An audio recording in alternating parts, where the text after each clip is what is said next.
We're here at the interesting and old Harker Hollow, built in 1929 by Robert White, who was a Scottish architect. And Robert White was also a grounds crew attendant over at Shawnee with Tittinghast, and they put together a good course. The course does have a lot of lost history here. Getting over there and taking a look at this private golf course that now is public and open to anyone going out there playing. Being constructed in the late 20s, this is exciting to finally switch it up and hit the twilight right here at this 167 acre property. It's got a swimming pool, it's got a beautiful bar. I'll tell you what, the course itself is beautiful, and it's a Robert White design course. I played East Potomac.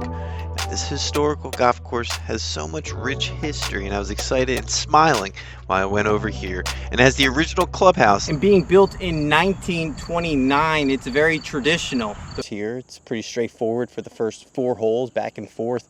But then there's elevation. And Robert White was a school teacher before emerging over to the United States in 1897, attending university at Wisconsin-Madison, and then becoming a professional grounds crew keeper. Before he designed this golf course here, he also was a pro on the PGA Tour and competed in the US Open. He might have been just as good as me and you, putting on a card of an 87 and a 97. So he pretty much finished last in the groups. He had a big part in being president of the Professional Golf Association, one of the founders of the American Society of Architects. It's still in New Jersey. It doesn't feel like it's in New Jersey. If you're in New York City, Philadelphia area, this might be a good destination. You got Architect, but this is the historical golf course next to Architect. This is the one arguably Architect was played off of. It has the same logo since it opened, and that's an awesome logo in regards to golf logos from country clubs. I've never seen anything like that.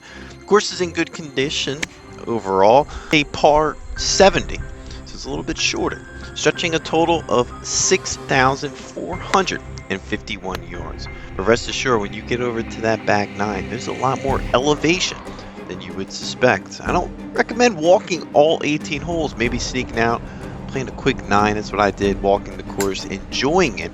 Overall, the tee boxes, everything was pretty nice. I compared it to a little bit below an Architect if we were going in that route. Architect's a beautiful golf course. This has that local feel to it. Some of it's spotty, as you can see. We're not going to hide from that. But overall, it gets a lot of play, and the price is pretty reasonable, especially when you compare it to Architects.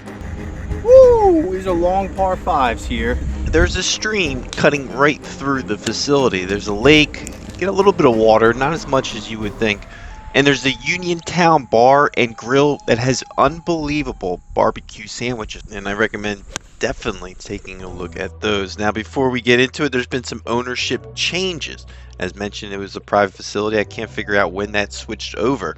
But the new owners that took over this in 2018, well, they got a deal, only $800,000, with a bidding war that took place, and it included the liquor license associated with the bar, and the whole thing took place, the auction, at the clubhouse, which I think is interesting. Bidding started at $400,000 and closed with a contract of $800,000. They also own and operate Apple Mountain Golf Club, which is about 8 miles away.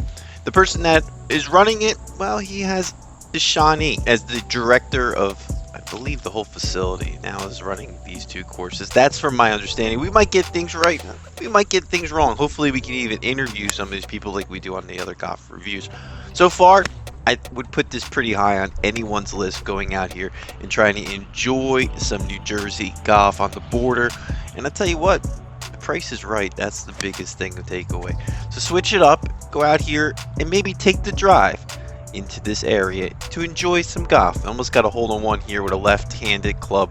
We went right to the right hand. That's what we do on this channel, bringing you that educational golf content right to your door. Now, don't bring beverages to this course. They got a big rule when you get there. That's going to do it for us. Keep a lookout for more videos to come. This is the Parfessor independent golf channel focused on fun, affordable golf in your area. If you're not watching, go play some golf today.